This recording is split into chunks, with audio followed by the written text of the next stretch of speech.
दोस्तों नमस्कार।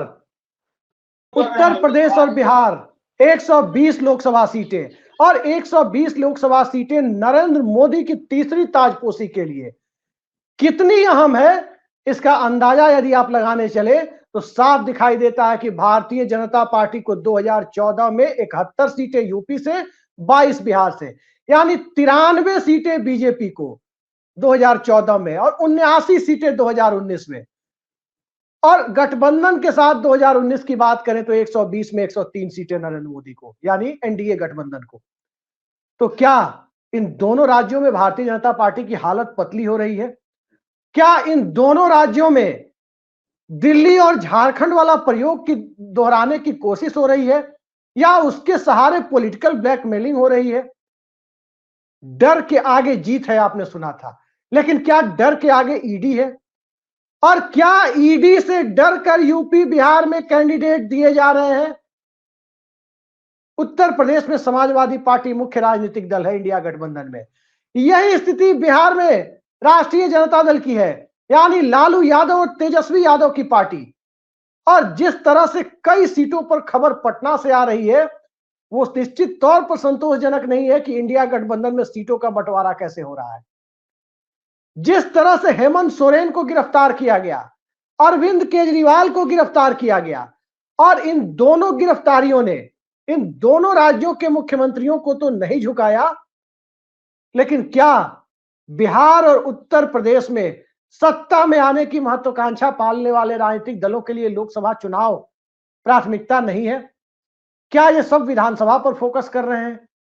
और सबसे बड़ा सवाल जो टिकटों को लेकर खबर आ रही है कि कई जगहों पर स्थानीय प्रेक्षकों की माने तो उटपटांग तरीके से जो टिकट बंटवारा हो रहा है, इसके पीछे कहीं कोई कॉम्प्रोमाइज तो नहीं है, या कहीं किसी चाणक्य का कोई गेम प्लान तो नहीं है, जिस गेम प्लान में ईडी को आगे रखकर डराया जा रहा है और उस डर के आगे कैंडिडेट के सिलेक्शन की कवायद हो रही है।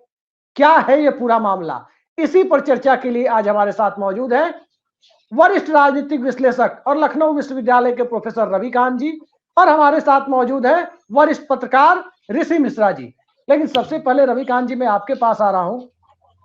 क्या लग रहा है कि जिस ढंग से उत्तर प्रदेश में समाजवादी पार्टी ने या बिहार में राष्ट्रीय जनता दल ने जो रवैया अपनाया इस गठबंधन को लेकर, तो इस गठबंधन के रवैये को आप किस तरह से देखते हैं, खासकर उन परिस्थितियों को यदि आप मद्देनजर रखें जिसमें उत्तर प्रदेश में कम से कम नंबर ऑफ सीट्स और कौन कौन सी सीट किसके खाते में है ये ऐलान तो हो गया।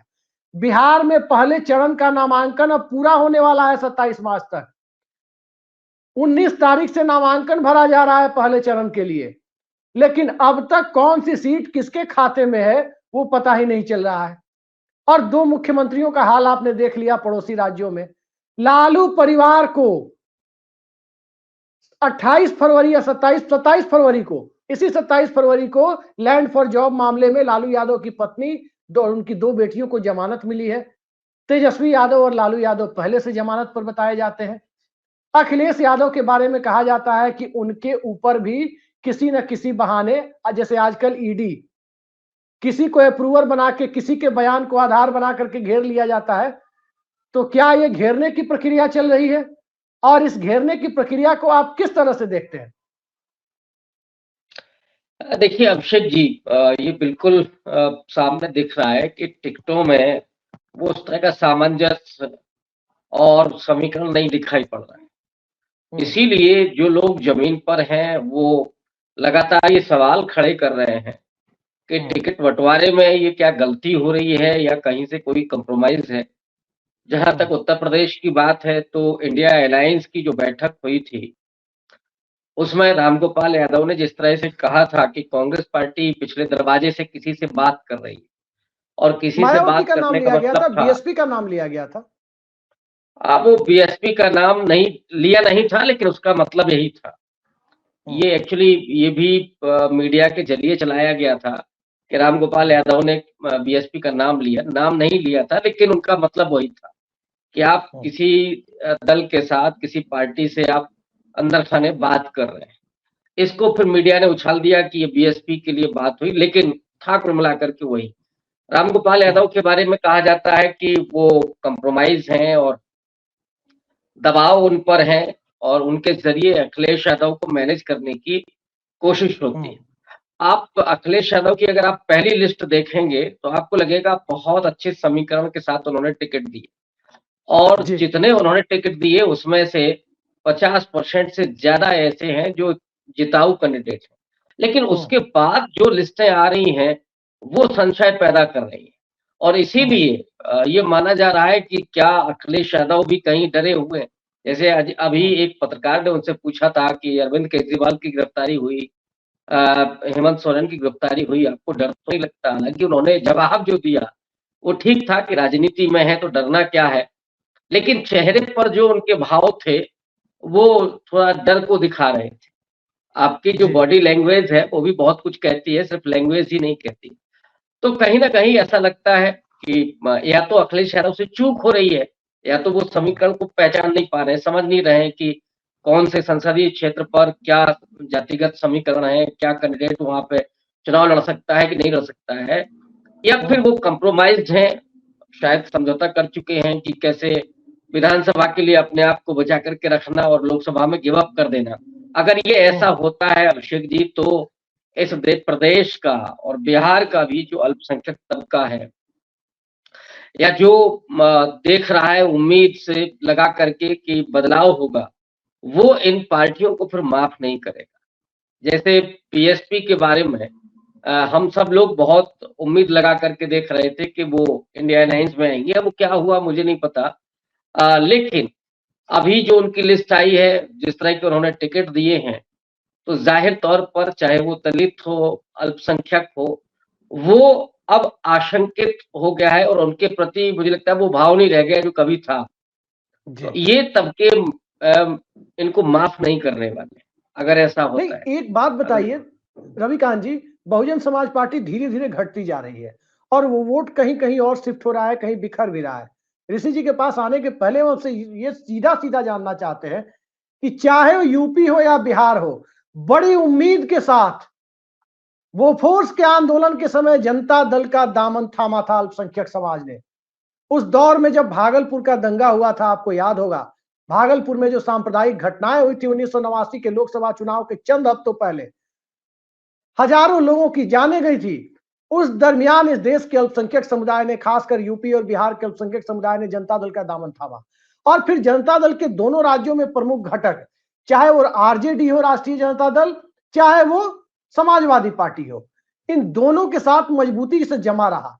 लेकिन जब कंप्रोमाइज की खबरें आएंगी या कंप्रोमाइज की आशंका बलवती होगी टिकटों की सूची को देख करके, तो इन अल्पसंख्यक समुदायों पर क्या बीतेगी? क्या कैसा भरोसा आपको लगता है कि इनका बन पाएगा? निश्चित रूप से उनके लिए एक बड़ा संकट होगा, ये बड़ा विश्वासघात होगा एक तरह से। जब वो माइनॉरिटी तबका, बल्कि मैं तो उसमें दलितों को भी जोड़ता हूँ, वंचितों को भी जी। जोड़ता हूँ। ये तबके जिनके अधिकार सीधे तौर पर छलनी हो रहे हैं, एक संवैधानिक पूरी व्यवस्था को प्रश्नांकित किया जा रहा है, उसको कमज़ोर किया जा रहा है और उसी संविधान के अधिकारों के ज़रिए ही ये खड़े हुए हैं। मनुष्य होने का अगर इन्हें कोई अधिकार मिला है तो संविधान के ज़रिए मिला है। ये जो संकट है, उसके सामने अगर ये पार्टियाँ कंप्रोमाइज़ करती हैं, हालाँकि वो केवल संकेत में दिख रहा है, अगर ये चूक करती हैं, तो फिर ये अल्पसंख्यक तबका हो, दलित हो, वंचित हो, वो इन लोगों को माफ़ करने वाला नहीं। ये सबसे जी। बड़ी संकट होगी इन पार्टियों के लिए भी, इसलिए इनकी ज़िम्मेदारी भी है और इनके अपने पार्टी के हित में भी है कि वो अ, बीजेपी के सामने डट कर के मुकाबला करें। वो हार-जीत अगर मुकाबले में होती है तब तो अलग बात है। जी। लेकिन अगर आप पहले ही गिव अप करते हैं, तो आप उस मतदाता को छलते हैं जो आपके साथ खड़ा है, जो आपकी तरफ उम्मीद से देख रहा है, उसके साथ आप विश्वासघात करते हैं। तो ये जो कंप्रोमाइज़्ड है, बेसिकली आप अपने मतदाताओं के साथ विश्वासघात करेंगे। अगर ऐसा है तो जी। चूक भी हो रही है तो भी दुरुस्त करना चाहिए। जी, निश्चित तौर पर हम इसे चूक ही ज्यादा मानेंगे। कंप्रोमाइज की आशंका भले कहीं और चल रही हो, लेकिन हम फिलहाल कंप्रोमाइज की थ्योरी को ना तो नकार रहे हैं ना स्वीकार कर रहे हैं, क्योंकि मनुष्य संदेहवादी होता है, नकारने का कोई कारण नहीं है। वो काम राजद और सपा का है नकारने का। लेकिन ऋषि मिश्रा जी, रविकांत जी के पास मैं भी आऊंगा, मैं आप ही के पास आ रहा हूं ऋषि जी। ऋषि मिश्रा जी, मेरी आवाज आप सुन पा रहे हैं? जी जी सुन रहे हैं, बोलिए ना, बोलिए जी, सुन रहे हैं। जिस प्रकार से टिकट बंटवारा किया जा रहा है बिहार में, और 1 महीने भी अभी नहीं बीते हैं, 27 फरवरी को ही जमानत मिली है लैंड फॉर जॉब मामले में लालू यादव की 2 बेटियों को और हृदयानंद नाम के एक व्यक्ति को, जो कथित तौर पर जमीन के हेरफेर और उसके बदले में कथित तौर पर नौकरी दे जाने के खेल में संलिप्त ईडी ने माना है और आरोप दायर किया है। उसके पहले लालू यादव और तेजस्वी यादव से भी घंटों पूछताछ हुई, उनके बारे में भी माना जा रहा है कि वो भी कहीं ना कहीं जमानत पर ही है। क्या ये जमानत और कैंडिडेट की जो लिस्ट आ रही है जनता दल यूनाइटेड की तरफ, राष्ट्रीय जनता दल की तरफ से, कई राजनीतिक विश्लेषक इसे हाराकीरी मान रहे हैं कैंडिडेट की लिस्ट को। क्या मानते हैं आप, ये जमानत किस परिस्थिति में, हालांकि जमानत देना और लेना कोर्ट का काम है, न्यायपालिका का काम है, लेकिन जिस प्रकार से अब तक लैंड फॉर जॉब मामले में गिरफ्तारी नहीं हुई, जबकि सिर्फ कैश में पैसे लेने की बात करने वाले की गिरफ्तारी अरविंद केजरीवाल की हो गई, ममता बनर्जी के राज्य में भी तरह तरह की खबरें आई, लेकिन उन्होंने मजबूती से चुनाव लड़ना स्वीकार किया। और इसी परिस्थिति में यदि आप देख लें तो झारखंड के मुख्यमंत्री की गिरफ्तारी हो जाती है, जिसमें साफ साफ मुख्यमंत्री का भी कहना है, उनके लोगों का भी कहना है कि जो जमीन बिक ही नहीं सकती, उसका आरोप कैसे ईडी ने मढ़ दिया। अब सवाल ये उठता है कि आखिर बंटवारा कैसे किया जा रहा है, और यूपी में तो कम से कम सीट का बंटवारा हो गया, बिहार में तो टिकटों का वो सीट ही क्लियर नहीं हुई है कि राजद की कौन है, कांग्रेस की कौन है, और पीला लिफाफा आता है और पीले लिफाफे में टिकट दे दिया जाता है। क्या हो रहा है सर? देखिए, मेरी बातों से आप दोनों लोग सहमत होंगे, चाहे उत्तर प्रदेश हो या बिहार हो, अखिलेश यादव हो या लालू यादव, दोनों पॉलिटिकल पार्टी यह नहीं चाहती है कि कांग्रेस को पॉलिटिकल स्पेस मिले और कांग्रेस इतना मजबूत हो जाए कि आगे जो उनकी जो पॉलिटिकल स्टेबिलिटी है, पॉलिटिकल एक बड़ा सा स्पेस है, चाहे वो बिहार हो या उत्तर प्रदेश हो, उसमें कांग्रेस अपना जड़ फैला पाए। यही कारण है। देखिए, आप 2009 में, यदि मैं करेक्ट हूं, शायद 2009 में 2009 में लोकसभा चुनाव हुआ था ना बिहार में जी। 2009 में कांग्रेस को सिर्फ 2 सीटों का ऑफर किया गया था आरजेडी की तरफ से, और आपको मालूम होगा उसके बाद गठबंधन टूट गई थी कांग्रेस और राजद का। कांग्रेस अकेले 40 सीटों पर चुनाव लड़ रही थी। तो ये लालू यादव का शुरू से एक पॉलिटिकल स्टाइल रहा है, और लालू यादव ये जानते हैं कि जो कोर वोट बैंक है, खासकर माइनॉरिटी का, वो कांग्रेस का कोर वोट बैंक रहा है। उसी तरह उत्तर प्रदेश में आप देखिए, तो ये लालू यादव समझते हैं। दूसरी तरफ आप देखिए, ऐसे नेता को नहीं पनपने देना चाहते हैं लालू यादव, जो उनके बेटे के लिए फ्यूचर में एक चैलेंज बन के उभरे, चाहे वो पप्पू यादव हो, कन्हैया कुमार हो। आपने पिछले बार भी देखा कि कन्हैया कुमार एक पोटेंशियल कैंडिडेट थे संयुक्त रूप से, लेकिन किस प्रकार से एक माइनॉरिटी के से आने वाले एक नेता को वहां पे उम्मीदवार बनाया गया, और नतीजे आपके सामने हैं। तो मेरा सवाल यह है कि देखिए, इसमें दोनों तरफ से कहीं ना कहीं कम्युनिकेशन पैरालिसिस है। लालू यादव तो चाहते ही हैं कि कांग्रेस उतना मजबूत नहीं हो, लेकिन कांग्रेस क्या कर रही है, कांग्रेस के प्रभारी क्या कर रहे हैं, कांग्रेस के जो कोऑर्डिनेशन कमेटी के जो मेंबर हैं या जो हेड कर रहे हैं, वो क्या कर रहे हैं? क्या लालू यादव से क्यों नहीं बात कर रहे हैं कि मेरी जो कैपेसिटी है, यानी पार्टी की जो कैपेसिटी है कांग्रेस की, 8 सीट, 9 सीट, 10 सीट, जितना भी लड़ना है को फाइनल कर लीजिए, कौन कहां से लड़ेगा, सब कुछ क्लियर होना चाहिए। जैसे आज दिल्ली में देखिए, ऋषि जी एक घटना मैं आपको बता देता हूं। पूर्णिया की सीट पर पप्पू यादव एक बहुत मजबूत दावेदार हो सकते हैं, बड़ी लड़ाई लड़ सकते हैं। उनको टिकट देने में, वो कांग्रेस में गए, उनको टिकट देने में दिक्कतें आ रही है, क्योंकि राष्ट्रीय जनता दल ने बीमा भारती को कहा जा रहा है कि उसे, जो जेडीयू की विधायिका है बीमा भारती, उन्हें टिकट के लिए ही लाया है अपनी पार्टी में। ठीक इसी तरह से आप देखें जनता दल यूनाइटेड को भी आप देखें, मतलब पप्पू यादव सांसद न बने इसकी पूरी कोशिश, और कांग्रेस पार्टी से सांसद न बने इसकी पूरी कोशिश कर रहे हैं कौन? राष्ट्रीय जनता दल और लालू प्रसाद यादव। कन्हैया कुमार सांसद न बने कांग्रेस से, इसकी पूरी कोशिश कर रहे हैं लालू प्रसाद यादव। और जनता दल यूनाइटेड की तरफ से बीपी मंडल, मंडल आयोग वाले बीपी मंडल के पोते निखिल मंडल संसद ना जाए, अंतिम समय में बुजुर्ग दिनेश चंद्र यादव को नीतीश कुमार ने टिकट दे दिया है। क्या आपको नहीं लगता कि अंदर खाने कोई अलग किस्म का मेल है? मतलब यादव समाज से न तो पप्पू यादव आगे आए, ये लालू यादव चाहेंगे, और न ही नीतीश कुमार ने निखिल मंडल जैसे युवा यादव नेताओं को, जो एक अच्छी विरासत का प्रतिनिधित्व करते हैं, उन्हें सामने लाया जा रहा है। और ईडी का खेल अलग से है। लैंड फॉर जॉब का मामला कितना बड़ा मामला बन गया है और ईडी ने बना दिया है। क्या आपको नहीं लगता कि अंदर खाने कोई दूसरा खेल है जिस वजह से ये कांग्रेस के साथ सीट शेयरिंग नहीं हो पा रही है? देखिए, आपके बात से सहमत हैं। हो सकता है कि ईडी का प्रेशर हो, ऐसा कुछ पर्दे के पीछे का खेल हो, लालू यादव दबाव में हो। लेकिन लालू यादव इस प्रकार के दबाव में होंगे तो आपको क्या लगता है कि आगे की पॉलिटिकल पर्सपेक्टिव उनकी कमजोर नहीं होगी? जिस प्रकार से 2019 में लालू यादव की पार्टी एक भी सीटें जीत नहीं पाई बिहार में, यदि ऐसा ही परफॉर्मेंस आगे रहा किसी दबाव में, कंप्रोमाइज में, तो फिर आप राजनीति में मत रहिए।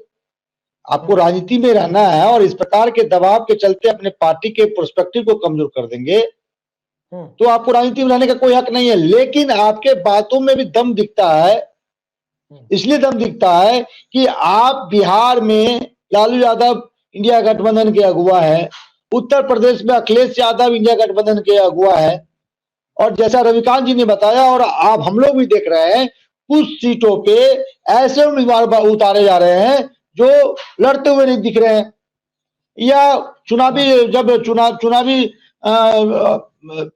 चुनावी दौर जब आगे आएगी तो उसमें मुझे लगता है जो सामाजिक समीकरण है, जो पटकथा है, उसमें वो फिट नहीं बैठते हैं। सवाल ये उठता है कि पप्पू यादव की आपने चर्चा की, लालू यादव के सहमति के बाद ही पप्पू यादव की कांग्रेस में एंट्री होती है, और पप्पू यादव की सीट पे कल बीमा भारती जो जेडीयू की विधायिका थी वो राजद में शामिल हो जाती हैं, और शामिल होते हुए कहती है पूर्णिया से चुनाव लड़ेंगी। तो कांग्रेस क्या कर रही है? मैं कह रहा हूं कि यही तो दुर्भाग्य है कांग्रेस का, राष्ट्रीय पार्टी का, खासकर कांग्रेस का बिहार में, कि आप लालू के गोद में अपनी पार्टी को दे रखा है और लालू यादव जैसे चाहते हैं वैसे खेलते हैं। तो सवाल उठता है कि मैं दो लाइन करके खत्म करूंगा। मोहन प्रकाश क्या कर रहे हैं? अशोक गहलोत से लेकर मुकुल वासनिक जो लंबा चौड़ा टीम बनाया गया है कोऑर्डिनेशन कमेटी का, वो क्या कर रही है? सोनिया गांधी डायरेक्ट क्यों नहीं लालू यादव से बात कर रहे हैं? और यदि नहीं बात कर रहे हैं और ये डेडलॉक है, नहीं कांग्रेस हाईकमान की सहमति है, जो लालू यादव जो करना चाहते हैं वो करें। जी, तो ये आ रहा हूं आपके पास, बड़े महत्वपूर्ण मुद्दे हैं, मैं अभी आ रहा हूं। रविकांत जी, चुनाव जब भी लड़ा जाता है तो चुनाव पूरे मनोयोग से लड़ा जाता है। चुनाव कोई एक दिन का खेल नहीं है कि कोई चुनाव संगठन लड़ता है, नेता कम लड़ता है, संगठन ज्यादा चुनाव लड़ता है। और जब संगठन चुनाव लड़ता है तो संगठन के चुनाव लड़ने की स्थिति को यदि आप देखें तो सांगठनिक ढांचा यूपी और बिहार में कांग्रेस का उतना मजबूत नहीं है, ये बात सही है। लेकिन दूसरी बात है कि वो उतनी ही सत्य है कि इंडिया गठबंधन की ड्राइवर सीट पर कांग्रेस पार्टी बैठी हुई है। अरविंद केजरीवाल और ममता बनर्जी ने इस देश के पहले दलित प्रधानमंत्री के तौर पर कोई अपनी पार्टी के किसी नेता का नाम नहीं लिया। मल्लिकार्जुन खड़गे जो कांग्रेस अध्यक्ष हैं और अब इंडिया अलायंस के अध्यक्ष हैं, उनका नाम लिया। तो कांग्रेस पार्टी के नेतृत्व में ही इंडिया गठबंधन चुनाव लड़ रहा है। कांग्रेस पार्टी ही राष्ट्रीय स्तर पर भारतीय जनता पार्टी की मुख्य प्रतिद्वंदी है, और कांग्रेस पार्टी के साथ गठबंधन में होने के बावजूद आखिर यूपी बिहार जैसे बड़े राज्यों के सहयोगी दल इस तरह से चुनाव को क्यों ले जा रहे हैं जिसपे कैंडिडेट लिस्ट देखकर लोगों को डाउट हो जाए? ईडी इतना बड़ा फैक्टर मौजूदा दौर में हो जाएगी, क्या आपने कल्पना की थी? देखिए, इसको तो मैं ईडी स्ट्राइक मानता हूं। जैसे 2019 में बालाकोट स्ट्राइक हुई थी और उसके जरिए विपक्ष को बिल्कुल तहस नहस कर दिया गया था, लगभग उसी तरह की रणनीति इस बार है। लेकिन सवाल ये है कि 2019 से ज्यादा इस बार एकजुटता है।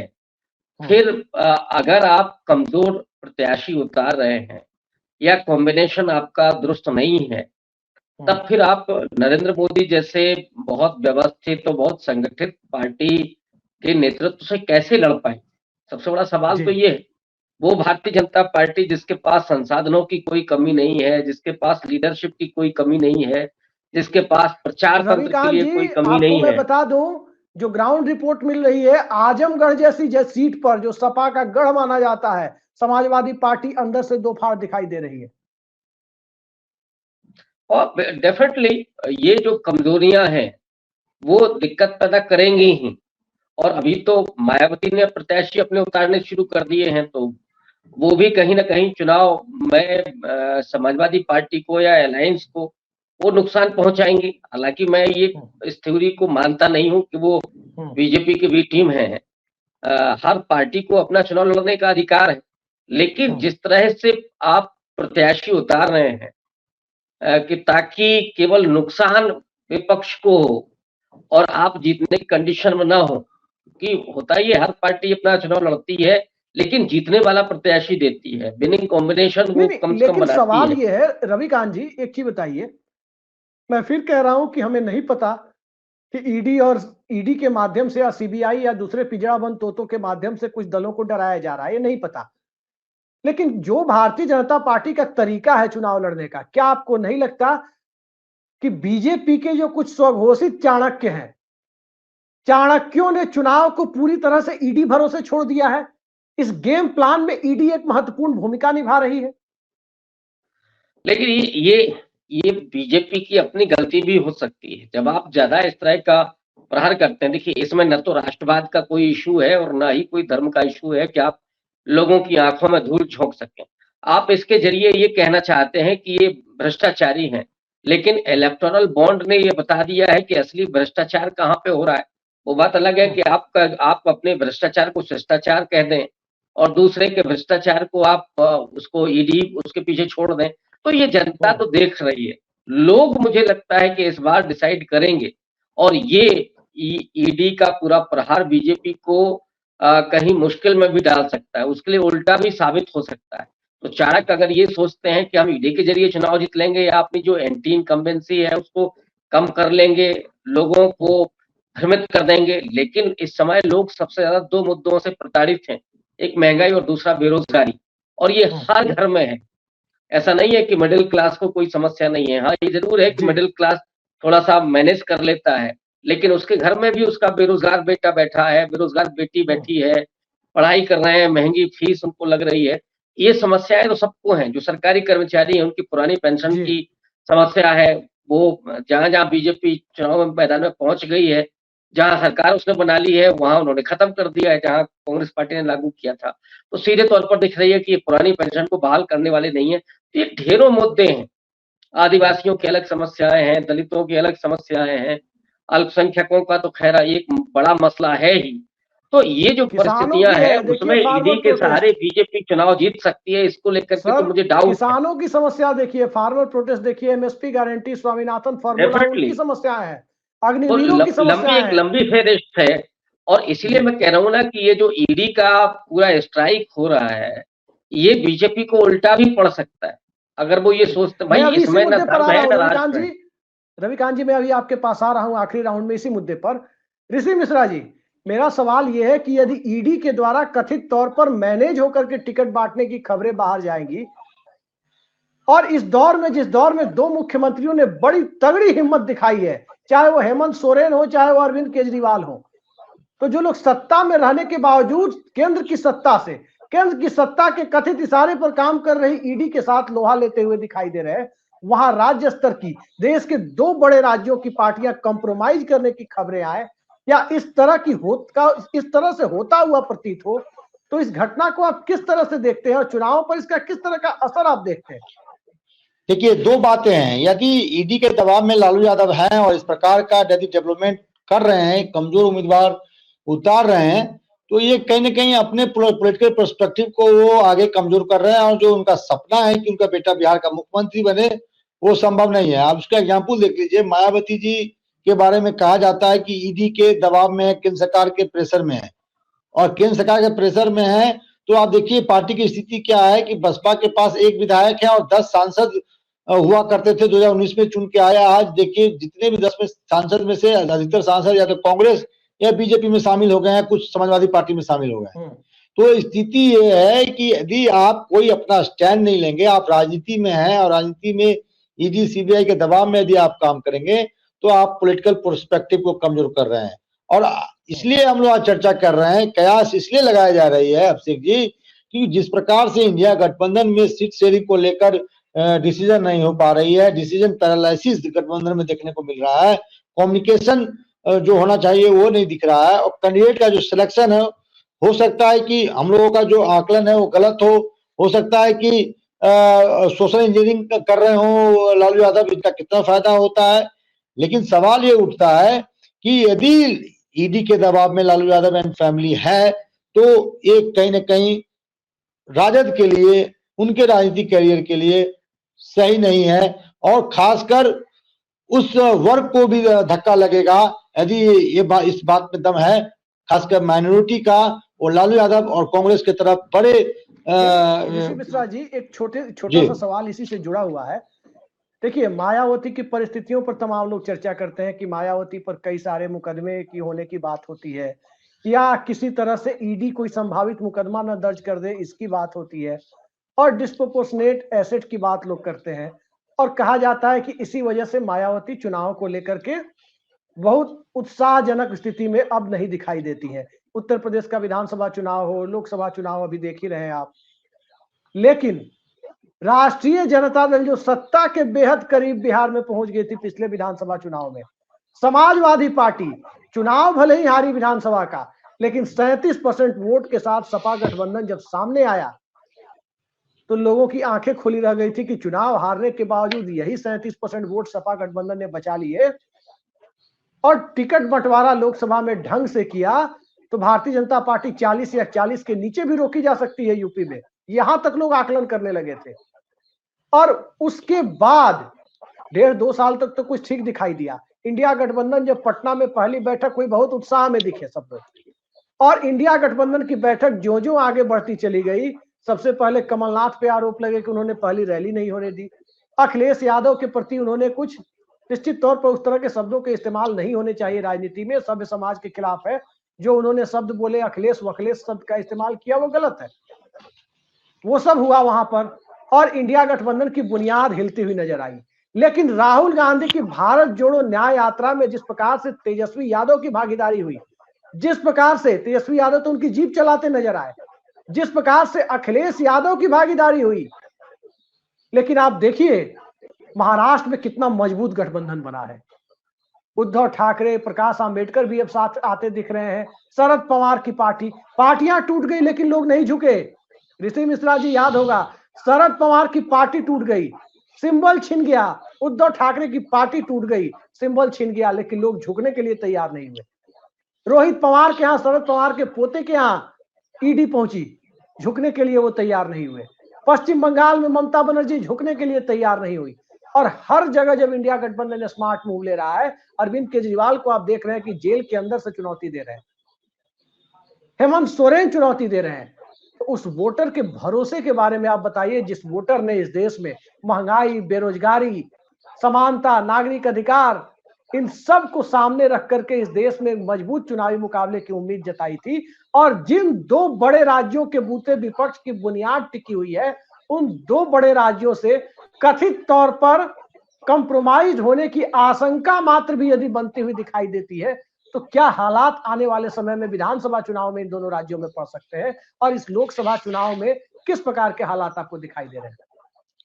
देखिए, मैं शुरू से कह रहा हूं अभिषेक जी, यदि इस प्रकार के हालात हैं जो शुरुआती दौर में दिख भी रही है, तो लालू यादव को या तेजस्वी यादव को राजनीति नहीं करना चाहिए। आप घर बैठ जाइए। आप यदि इतना डर के राजनीति करेंगे, खासकर उन लोगों के उम्मीदों पे पानी फेरेंगे जो आपके भरोसे पे विश्वास करते हैं, आपकी विचारधारा में विश्वास करते हैं, तो ये कहीं ना कहीं सही नहीं है उस पार्टी के पर्सपेक्टिव के हिसाब से, राजनीति के हिसाब से। लेकिन हम लोगों को भी इंतजार करना चाहिए, क्योंकि आज तेजस्वी यादव दिल्ली जा रहे हैं, जल्द ही सीट शेयरिंग का मुझे लगता है कुछ ना कुछ फ्रूटफुल नतीजा निकलेगा। लेकिन आपके बात में भी जो चर्चा है उसमें भी मुझे दम दिख रही है।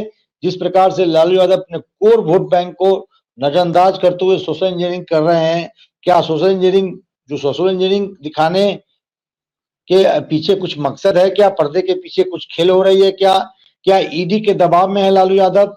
क्योंकि जो बातें चल रही थी, आप देखिए 2019 में कांग्रेस 9 सीटों पर चुनाव लड़ी, क्या आज उपेंद्र कुशवाहा भी नहीं है, ना जीताराम मांझी है, उपेंद्र कुशवाहा को उसमें 5 सीटें दिया गया था, तो क्या लालू यादव को नहीं मालूम था कि उपेंद्र कुशवाहा पांच सीटें उनके पास उम्मीदवार है क्या?